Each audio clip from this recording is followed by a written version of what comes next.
Hello everyone. In today's class, we will determine the poles and plot the field of the magnet bar. Objective: at the end of this video session, you will be able to determine the poles in bar magnets.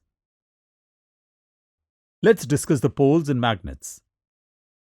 The areas of magnets that produce magnetic forces are called poles. Every magnet has two poles, a north and a south pole. When two magnets are brought together, one of the magnet poles will attract or repel the other.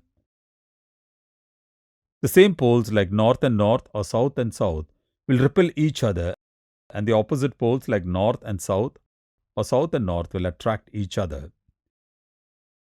These acts of attraction and repulsion properties of magnets are known as magnetism. Magnetic force lines always originate at the north pole and end at the south pole of the magnet. Let us discuss the magnetic compass. A magnetic compass is a device that is used to locate the direction of a place. It always rests in a north-south direction and is very helpful as a navigator in ships, submarines, and aeroplanes. We know that the Earth itself is a magnet and surrounded by a huge magnetic field. The Earth has two magnetic poles, the north and south poles. This magnetic field of the Earth causes a magnetized needle of iron or steel to swing freely into a north-south direction regardless of its position. Usually, the red-colored side of the needle shows the north direction and the blue-colored side shows the south direction. Determine the direction of the magnetic field. Place the magnetic compass on the table and observe the needle direction. Take a bowl or cup and fill with water with the half. Place the small piece of styrofoam in the water, enough to carry it to the bar magnet. Place the bar magnet in the styrofoam. Observe that the styrofoam platform will turn until the north pole of your magnet is pointing north direction. You can verify the direction using a magnetic compass.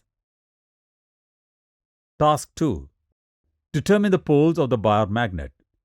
Using a magnetic compass and record the direction of the north and south poles. Take a bar magnet whose poles should be identified. Tie a thread at the center of the bar magnet and suspend the magnet bar freely by holding the thread. Observe that the direction of the north and south poles of freely suspended bar magnets is the same as the direction of the magnetic compass. Determine the magnetic field of the bar magnets. Fix a white sheet to a wooden board. Fix the bar magnet on the white sheet. Now sprinkle some iron filings around the bar magnets. You can observe some patterns of the iron filings that arrange themselves. Gently tap the paper to orient the iron filings and trace the magnetic path with a pencil. Verify the direction of magnetic line with a magnetic compass. Every iron particle has an individual north and south pole, so the pattern of iron filings forms a magnetic line that moves from the north pole to the south pole. Thanks for watching. Have a good day.